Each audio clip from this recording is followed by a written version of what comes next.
All right, so I got a pretty special interview on tap today with Stephen Pope, who probably has created the most Amazon FBA educational content of anybody certainly that I'm aware of. We came up in the YouTube game at around the same time during COVID, kind of formed a relationship. I can actually move a mountain in this world.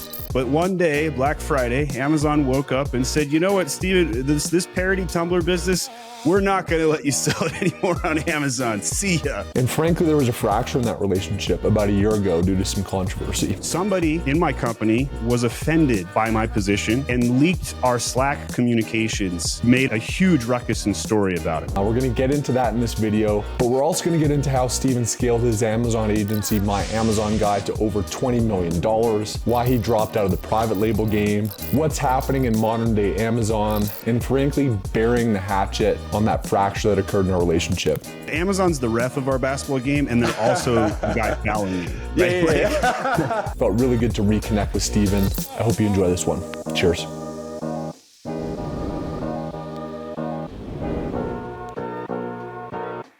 All right, so it has been about 18 months at least since I've chatted with Stephen Pope. It's funny, we kind of came up in a similar time when I first hit record on the YouTube stuff, when kind of in the middle of COVID was happening. We saw each other from afar and kind of built a relationship slowly but surely through that world of YouTube. But man, a lot has changed for both of us, I think personally and professionally in that time, in the last 3+ years, whatever it's been. And Stephen, man, you've been on a heck of a ride. I think building one of the largest agencies that I'm aware of, certainly one of the more public faces in the Amazon space. I think I can't think of anybody that's created more content than you and that has grown an Amazon agency faster than you and probably has seen more Amazon accounts, Amazon scars, Amazon bruises, the whole 9 yards. So we're going to kind of dive into what's been going on in your world the last 18 months, man. But it's really good to have you back on the Heist channel. Well, thank you for having me, Adam. I looked at the channel analytics back in the day and everybody was viewing your channel after viewing mine. And I was just like, who is this Adam Heist guy? And I had to go check you out. So our content seems to resonate with similar audiences. So I've got a lot of respect for what you've built as well and appreciate being here. Awesome, man. Well, let's start off with the agency world. You got into the agency world pretty early in the game when I think Amazon agencies was not certainly a common thing. There's obviously some out there, but it was more big brands that needed to figure out how to sell on Amazon. I think like the little guys, so to speak, or the everyman agency, you're one of the first and have been at it a long time. The ecosystem of Amazon's changed a lot, or the peripheral ecosystems of Amazon changed a lot. We had the aggregators crop up and that kind of took on a life of its own. Then there was the software era, which I think has kind of dwindled a little bit. But man, I want to say specifically the last 6 months. And I think it's probably, indicative of what's happened for Amazon sellers in the space, which has gotten really tough. So it's like, shit, selling on Amazon is getting a little bit hard. Let other people pay me to sell their stuff on Amazon or help them grow and scale on Amazon. But the agency space is blown up. But just kind of checking the tape, man. And this is kind of fairly awe-inspiring and pretty crazy. So 2019, you did 1.1 million in revenue. Pretty damn good business. 2020, a little more than doubled it to 2.5 million. 2021, again, a little more than doubled to 6 million.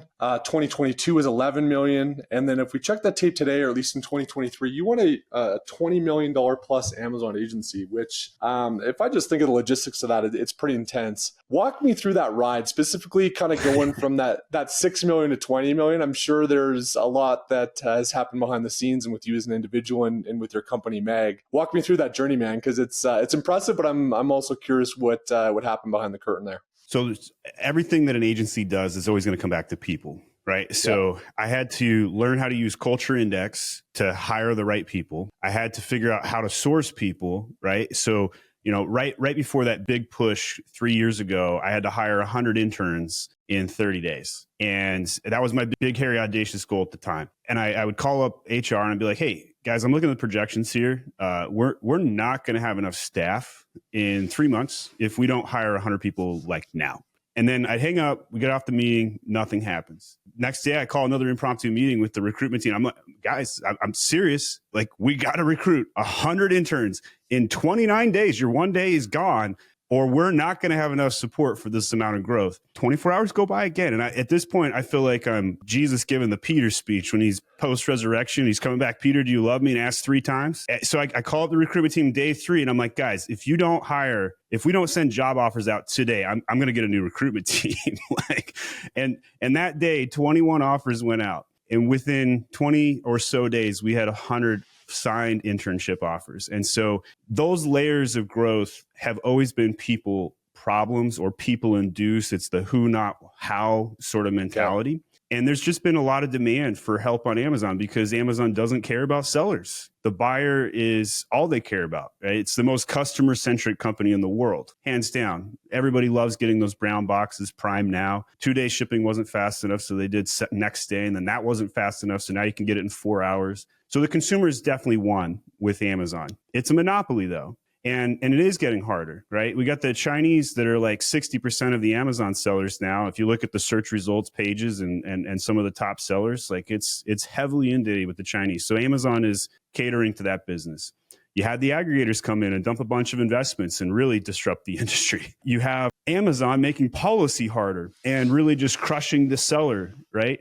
And, we got FBA fees and we've got all these new fees and brand registries changed its rules and you can't have, you can't brown box a private label anymore. So all of these challenges have been very frustrating for sellers. And as an agency, we've had to work through that in a large part. It's been extraordinarily difficult to overcome some of these challenges. I even bowed out of my own Amazon brand. I was like, you know what? I've lost my brand registry. I was trying to sell these tumblers, right? This is the way Star Wars cups and tumbler cups mix in Yoda and Starbucks. And I was making some good money. Never once got an IP complaint. Had 1,000% on my account health. But one day, Black Friday, Amazon woke up and said, you know what, Steven, this parody tumbler business, we're not going to let you sell it anymore on Amazon. See ya. And then, I got my brand registry back and then they revoked it again. And I'm just like, I'm losing sleep over this and I'm barely making any money. I'm now losing money because of the situation. So I sold my private label. I did $8 million on a retail arbitrage account and the agency was doing 20 million. I'm like, this $1 million private label, I made this soap company to give to my daughter, Sage, someday. It just wasn't going well. And I was like, I got to let something go. Right. And I'm sure you've experienced the same thing, Adam, where you've had to let something go when there's lots of things going well and there's some things that aren't going well. And you're like, well, what do you do? You double down on what's working and what's not. But overall, I've had to, I'm at 535 employees today in 2024. And I've had to figure out how to create systems around people, building SOPs, hiring and firing, trying to build a culture and hold it all together, right? And become an education company and teach and train and nonstop learning. And that's the number one reason somebody joins MAG is to learn. And that's usually generally the top reason they stay as well. But it's not been easy. And now we got a target on our back. Everybody wants to, recruit MAG employees and all kinds of things. I got to play defense now and I'm not used to that. I'm usually an offensive guy. But it's been a good ride and I'm still on the bull. Love it, man. I want to get into the why after, but just kind of tapping a little bit more into the how. Frankly, I don't know how I would do it. I think we talked a couple of years back, might have been 3 years ago actually, and we were kind of talking. I'm like, man, kudos to you for running an agency because it's a glorified HR business, and it's just like it is. I didn't have the stomach for it, so kudos to you for having the stomach for it. But I want to kind of dive into going from you can hire 10 people pretty well, and I think that's most Amazon sellers are probably not going to stretch beyond that unless they've got grander ambitions. You get into 50 people, that's a different level. You get into 100, totally different land. When you get into 500 plus people, just the complexity of that is pretty daunting. And then if you also kind of match that with the accounts that you scale, again, managing 10 Amazon accounts, get it. 20, okay, a little bit harder. You need some systems, but doable. You get in 100 plus, 200 plus, 300 plus, 400 plus. Totally different game. We're kind of talking about breaking some eggs to make omelets, I'm sure, and you probably have that taking place. How do you actually go about acquiring the clients and the employees at that scale and maintaining the quality and being able to sleep at night, being like, you know what, I feel like I can still serve the promise of my clients and serve the promise of building the right culture and having the right people on board. Just the breakage of that is daunting to me. So I'm just curious how you've dealt with that and what your mind space is on that level of scale. Yeah. I mean, what got me to $10 million was content. And I was able to build a YouTube brand, right? If you Google any Amazon catalog issue or search for it on YouTube, chances are my video is going to be in the top 1, 2, or 3 hits, maybe even 2 or all 3 of the hits. And so when somebody would look at that content. They'd watch 20 videos and then they would call us up, and the sales process was often still like this today on the inbound side. It's like, Steven, I've watched 20 of your videos, 20 minutes of them talking about them being a fan or how we've helped them. And then finally we get to the pitch and I say, hey, this is what we can do. You want to hire us? They say yes. They sign a contract. So MAG has become somewhat of the king of SMB, right? We close same day contracts all the time, right? Our sales process is 8 days on average from time of first meeting to closing a contract. And I've struggled to go upstream and go, mid-market and enterprise. I can serve the industry there, but for whatever reason, I haven't like cracked the sales code on the outbound process. But content got me to 10 mil, and enterprise and mid-market, they don't watch my content. They don't know who I am, right? And so it's a totally different beast. So just over 2 years ago, I started an outbound process, and I've got a team of 30 on my sales team now, and BDRs and account executives and whatnot. I have no sales director, by the way. I still head that up myself. And I did try and hire 2 sales directors, and both of them, sales went down when they were with me. So I self-corrected that. And I've personally struggled to bring in executives. I do have some tentative success and wins on that. Like I acquired Maximizing E-commerce and brought on Kevin Sanderson to run marketing. And that's been a nice win behind us. In fact, just a couple of weeks ago, we brought on Ken Zhu from Sell Interactive. He was the interim CEO over there. So I'm starting to like get some executives on the suite, but like, I got to tell you, for a 500 person organization, my C-suite is bootstrapped, right? Very, very tight. But the outbound sales process is what got me from 10 to the 20 mil mark over the last couple of the years. And today, 55% of our client acquisition is from outbound. Whereas 2.5 years ago, it was 100% inbound. Got it. So I guess the challenge that I have when I look at scale in this kind of a business is it's very much, you got to have some core elements and DNA within a brand to be successful in today's Amazon. I think you could get away with a lot less 3-4 years ago. Now you've got to have some, I call them antes, right? You've got to have solid product. You've got to have, if you've got existing catalog, you've got to have solid footing on those.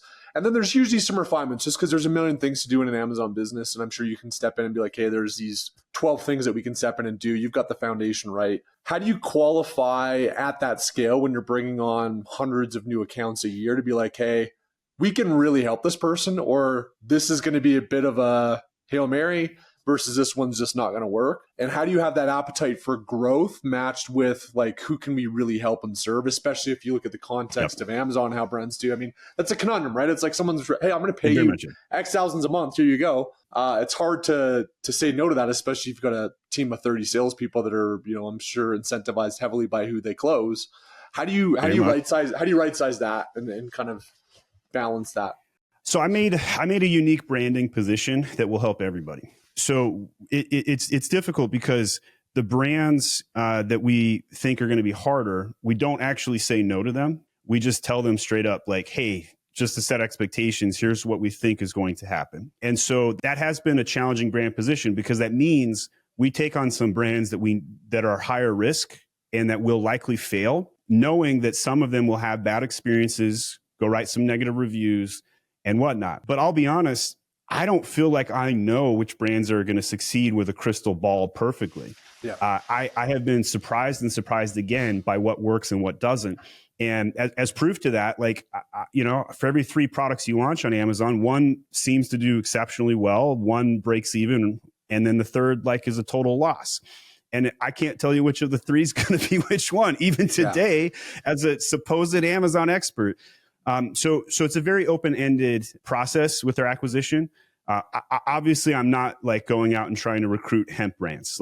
It would be very difficult to sell a 13th hemp brand on Amazon right now, right? There are certain categories I find more attractive. I love working with home goods and kitchen and the Zule kitchens of the world, and it's harder to do apparel, right? Who wants to deal with hundreds of SKU variations, sizes, and all of that? And how do you even rank a clothing apparel item when the sales are so diversified?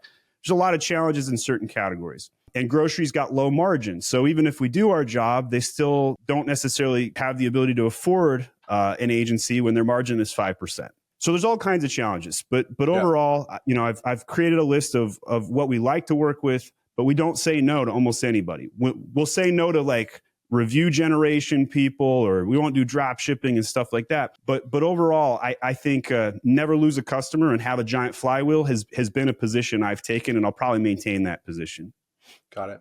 So I'm going to get into the why now. And I've had to frankly do a lot of, call it personal excavation the last couple of years. My story, which you know a little bit about, built and sold my first Amazon brand in 2 years. That enabled me to leave my corporate executive job, had another brand in the hopper, all this stuff. And I think, I had to think long and hard because it was funny. Those things didn't bring the level of happiness that I at least thought. And I know that it's naive and you hear the story a million times. Money doesn't bring happiness. Can't find happiness outside of yourself. But it's different when there's something that you've been chasing for years and years and years. I always say that there was always hope. Before I sold my business, there was hope because it was like I'd yet to achieve that yet. I'd yet to leave my day job. I'd yet to live a life of freedom, which I always wanted, yet to own the nice car I always wanted. And once I had all those things, they didn't bring the level of satisfaction, or I would say internal peace, that I maybe thought they would have naively. And I think I thought long and hard about this, like, why is that the case? And I think the reason is that I always had hope when those things had yet to be unlocked.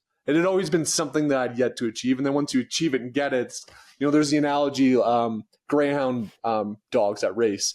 They have like a fake rabbit that they put on this track. And they say if a greyhound ever actually catches that rabbit, they'll never race again because they realize that the rabbit's fake. And that was the whole reason that they raced around the track. What's your why? I mean, I think about myself, and we all have different contexts, but like when you're humming at, 10 million revenue a year, you're pulling down maybe four large for you. You've got a pretty content situation. You can manage that business. You can manage churn with the growth rate and all that. Like, why go further? Why go to, more headaches, more money, more problems, more employees, more clients? What's your why? And does it make you happy? This is a great question. So Adam, you hit the I win button and then you're like, shit, what do I do next? Right? Yeah. like I did the same thing. But one of the books that's on my desk right now, I actually just started reading that this morning, is More Than Money, right? And This is written by, billionaires who go around Bloomberg all day long and talk about protection of wealth. But in the last 10 days, I was sitting down. I just paid off my dream house like this last month. And I was like, okay, what's next, right? Like what's going to keep me going? My whole purpose, my why is I want to have the largest potential positive impact on the world that I possibly can. I think that there's a lot of things that children need in the world. They're not being protected enough. I have some very strong feelings on that. I think that the college education system has failed. I'm an educator, and deep down in my heart, and I just like teaching and sharing knowledge and helping people really move forward. And so, what if I could go and make 1 million career plans for kids, for teenagers? Right. And be like, hey, I go back in time and meet the Adam who's 13 years old. And I say, Adam, I know you're a high drive individual. I know you love your independence and autonomy. You should probably become an entrepreneur. And if you had that speech early on and had avoided corporate world and had gone all in on that from the get-go, would you be happier? Would you be a different person? We'll never know the answer to that question, of course. But yeah. I think that if we could help people get to where they want to go faster and help them understand a path, that's a huge thing. So I have a very wealthy friend. He's as wealthy as I am, but he's a very different person. And we have one of those debates that, like, I know we're going to have this debate for the rest of our lives, right? He's the sort of guy that will buy a truckload of turkeys and drop them off and do that. He's the sort of guy that will go into a toy store and buy every single product on layaway and no questions asked, just leaves the store. Doesn't want to be a face, doesn't want anything to do with the outcome. That was for him. And I try and convince him, or I try and persuade him, that building jobs is a form of charity. And it's the difference between like give a man a fish versus teach him how to fish. And so my why and my ability to create jobs has been a very big thing for me, right? We've been able to create a lot of influencers in the space. We've been able to help people create careers that they normally would have failed in corporate America, trying to get the right person in the right seat and putting a tremendous amount of effort into that. So I've already protected my family. I've already hit the I win button. I do have the nice car. I do have the nice house. But like I believe prosperity is more than just money, just like this book says, right? I think prosperity can be measured in family. I've got 5 kids. I think it can be managed in spirit. I go to church every Sunday. I'm very active in my community. You know, I proselyte here and there. I also believe that physical health is part of prosperity, right? And I know that's a huge touch point for you right now, but just briefly on my side, I started jujitsu. I'm trying to lose weight. I'm trying to be physically active. I gained 87% strength in my body in the last year, measuring it with tonal and doing all that. And it's probably my weakest bucket overall. Right. I know that if Adam and I were to arm wrestle right now, there would be no contest. Even if he was in a weakened state, he would still crush me. There's no question. Right. And so that's my why. I don't know if that'll resonate to others, but I did ask myself this question this last week. What would it take to become a billionaire? And that's a really weird question, right? But like, it's starting to make me think like way into the future, how to create hundreds of years of wealth to help the world and help change it. Elon Musk, polarizing guy, but he's talking about making world event changes, electric cars, get off the rock, power, that's self-sustaining, and many, many other activities. So whether you like the guy or not, you have to admire his ambition. And I'm starting to think about those kinds of questions. But I'm going to probably go all in on some focused work for children in the next couple of years and build a nonprofit and take a lot of the wealth that I'm generating to protect the future of the world. Makes a lot of sense. Thanks for sharing, man. Yeah, it's funny when I see people go to a level of obsession and scale and focus that I wouldn't go to personally. And, it's kind of, I just want to understand why and what the rationale is behind that, but it makes a ton of sense. All right, let's talk. I gave the book Start With Why to my wife the other day, and she started coming to me like, oh my gosh, like, wow, now I'm starting to understand you a little bit better. I'm trying to convince her to start posting on LinkedIn and like make the crazy wife of CEO speeches just for fun. Awesome. All right, man, let's talk about Amazon. Obviously, Amazon changes all the time. I'd say that there's shifts every 6 months. There's been some pretty substantial ones the last 6 to 12 months for sure that are probably not good for most sellers. I think the fee structure, the proliferation of ads on SERP, catalog management, like all the typical stuff, but it just seems like it's gotten a little bit incrementally harder across a lot of different areas. What do you think, or what would your advice be to sellers, say in that $1 to $10 million range that have been in the game for somewhere between 2 and 5 years? Like, what do they do the next year? What do you think is going to move the needle? What do you think you should focus on? And again, something that I've always liked about you is just the access or the reps that you've had across all the different accounts. You just see things and have access to things and take more foul shots than I think most people have access to as an individual brand owner. So what do you see in the next Amazon year? Yeah, Amazon's the ref of our basketball game, and they're also the guy fouling you. Right? Yeah. Oh, dude, so you're that's taking awesome. all these foul shots. But yes, we have access to thousands of Amazon accounts, and we see everything. We see the most ridiculous things, and we see the day-to-day basics. I have been preaching for 6 years to maintain the basics of Amazon. And although this is not a sexy answer that will get sound bites played on the internet, it's still the truth. Focus on PPC SEO to drive your traffic, improve your conversion rates by focusing on design and catalog management. And there are some things that can be more valuable than others. For example, focusing 10 hours of work on your main image is going to have a tremendous impact on your CTR. I get a little bit of heat for talking about like putting keywords on main images and showing your packaging off and make the accessories present and all that good stuff. But that's sincerely one of the most impactful things a brand can do is to represent their product, make it easier to understand. And if you look at the SERPs today, it is chock full of ads, right? Amazon's going to have to find additional ways to make ads work. Exact match is no longer exact match, which is not good for sellers, right? They're now leveraging content and ads off of the platform as well. They're pushing more ads onto the detail page, right? So it's a lot of noise. I think that the number one commandment of an Amazon seller should 100% be never go out of stock. And the second commandment is like the first. No, seriously, never go out of stock. Yeah. And you got to keep to these basics. Like if we were, nobody wants to talk with the aggregators anymore, but 10 seconds, the postmortem on aggregators, they couldn't do the basics. They couldn't keep product in stock. right? And so an Amazon seller who's in that 1 to 10 million range needs to focus on those basics. Stop looking for the two-step URLs of the world. Stop trying to garner thousands of reviews, which don't actually help your sales. Just focus on the basics. Grow traffic, improve conversion rate. We now have the search query performance report that gives you CTR data down to the keyword level. If you haven't spent an hour every week analyzing that, then none of these other activities are as meaningful. Dude, you nailed it. 100% agree. I used to much more be a traffic guy, the golden formula of traffic times conversion, both obviously matter. Yep. I was always like, look, if, conversion matters, but if you really have a flow of traffic that your competitors can't access, then you're always going to win regardless. Not negating conversion, but I actually believe now that traffic is the ante.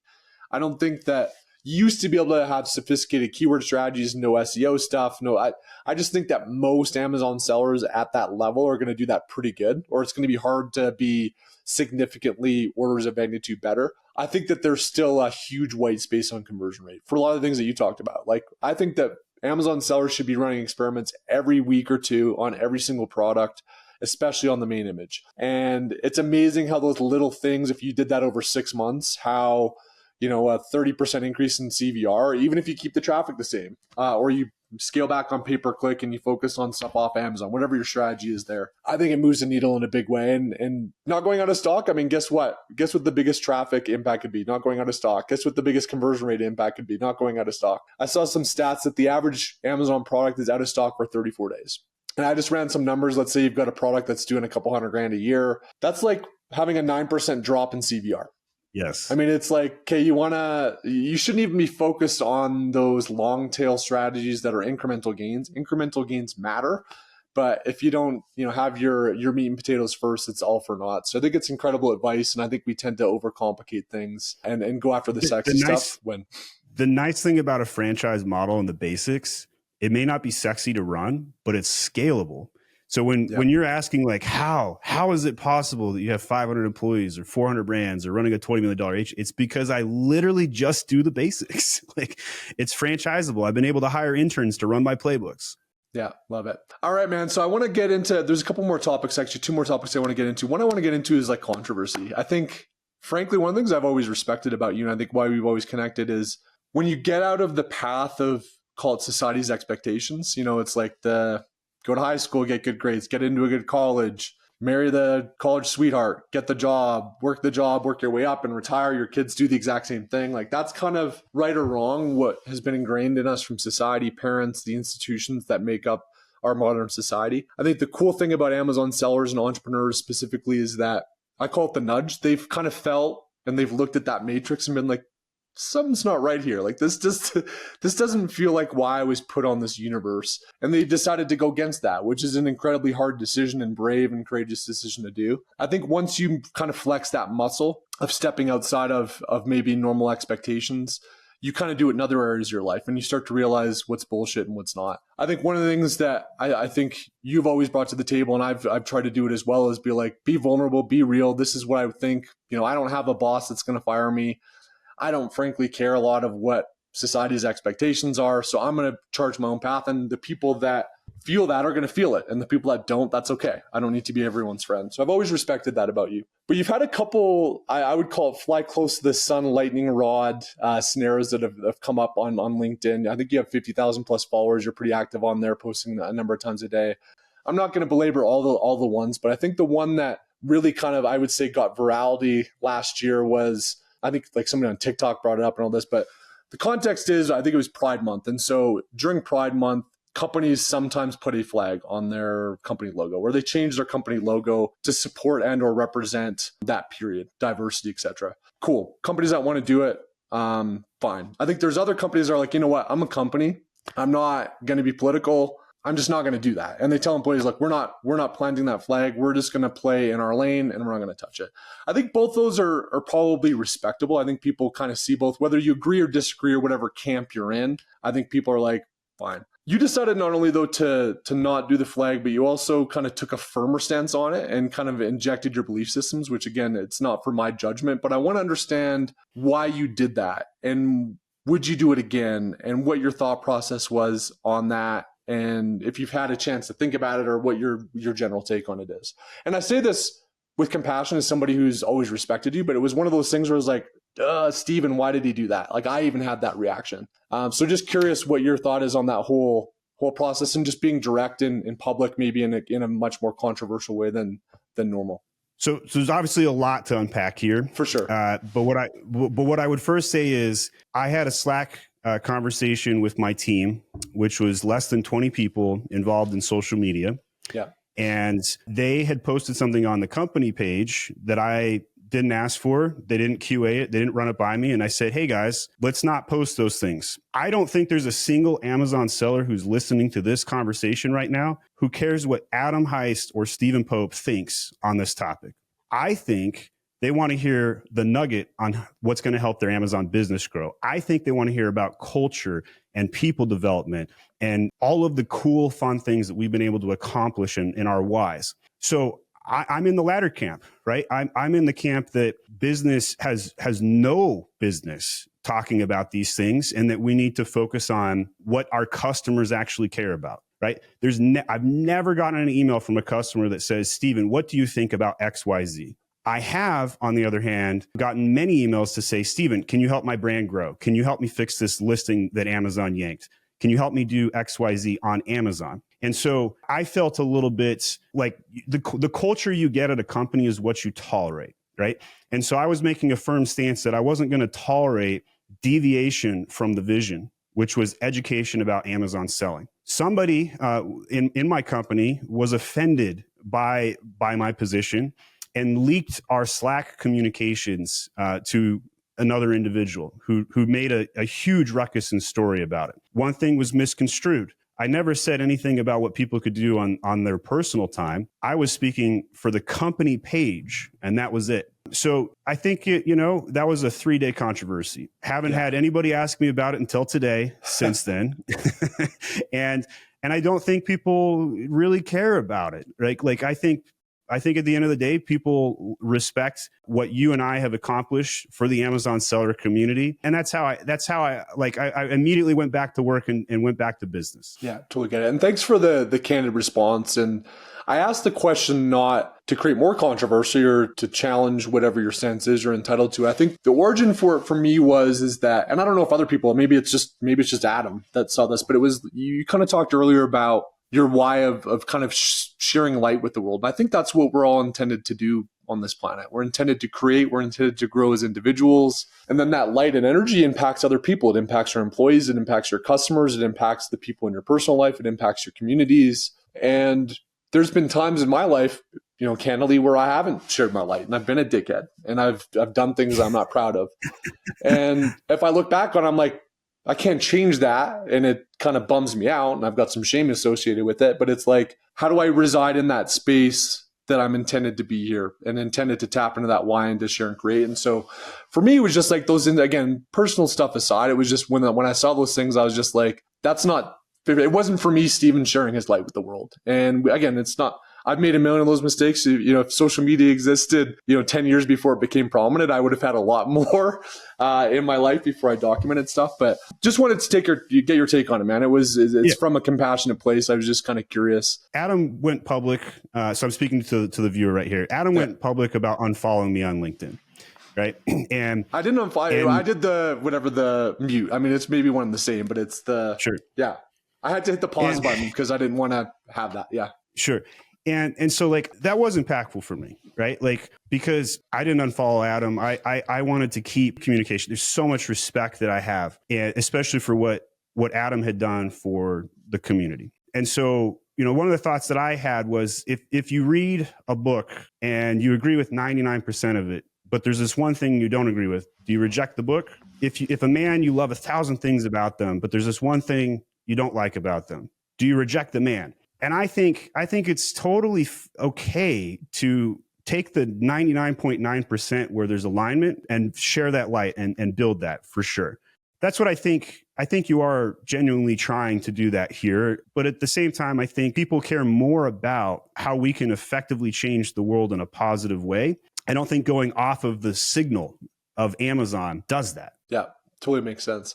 And again, part of the, I've been on my own journey the last couple of years. Part of this conversation for me was, it's like a good friend that you lost contact with. You know what I mean? It's one of those. Yes. And I'm like, I haven't been part of your life and vice versa. I think you're flexible. And I'm like, I want to reconnect with Steven on a multitude of fronts. And I was like, number one, you've grown the shit out of your Amazon agency. And I'm like, what's that story? You've continued with the vulnerability of shutting down your brand and what you think, is modern day Amazon. And so that's what this context was for me, man. And I appreciate you doing it. I guess in closing, what's next for you, man? What's, first of all, where can people find you? And what does the next couple of years look like for you? I'm curious.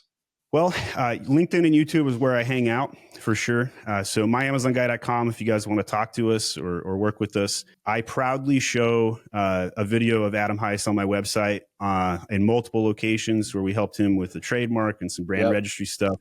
By the way, I probably wouldn't have sold my business if it wasn't for fixing that issue. So thank you for that. You're very welcome. Very welcome.